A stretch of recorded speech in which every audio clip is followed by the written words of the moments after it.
I was 10 or 11. Stone Cold Steve Austin was the biggest thing in the world, obviously doing like his Stone Cold beer bashes every Monday night. And a friend of mine and I were like, we should do that.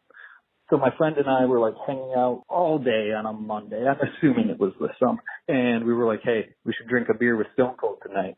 We snuck into my dad's workshop. It was just stocked with Busch Light, and we snuck them into my bedroom closet.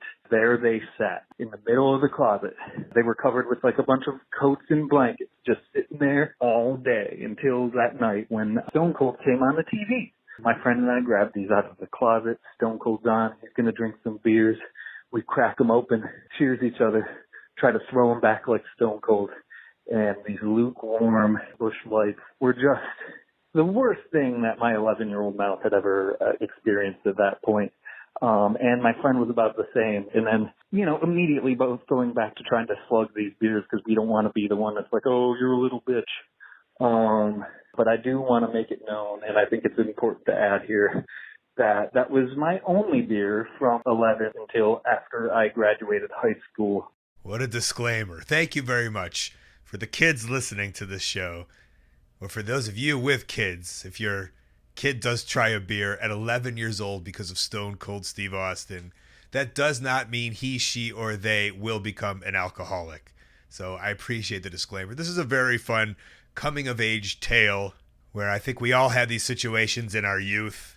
For some of us, for myself, it would be something with a Playboy, I guess. But yeah, of course, I guess we forget, or many don't forget, the influence that professional wrestling does have on a lot of people. And that is why parents, I guess, watch wrestling with their children to monitor it, or anything to monitor it.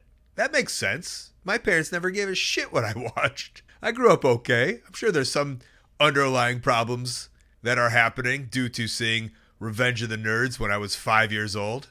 But hey, we can't fix that now, and neither can this guy. Yeah, Stone Cold Steve Austin was the coolest thing in all of professional wrestling. And what did he do? He drank beer and kicked ass. So if I'm 11, why wouldn't I want to drink some beer? I think circumstantial, it was perfect. Busch Light, first of all, I don't even drink beer.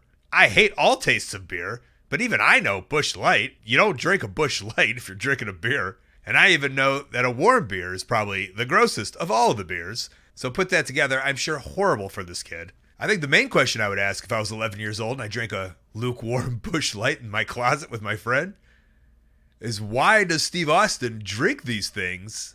He's basically drinking poison. I don't think I'm a fan of Steve Austin because I thought Steve Austin was cool and did cool things, but he enjoys drinking warm piss poison? And then I would never be a fan of Steve Austin. I don't even know how he had any fans that were kids. This caller brings up a great point. That if I'm 11, Stone Cold Steve Austin don't know what the fuck he's talking about. And my 11-year-old is not a fan of Steve Austin anymore. And now I'm only a fan of Eugene. I guess Eugene would be the only one I could relate to.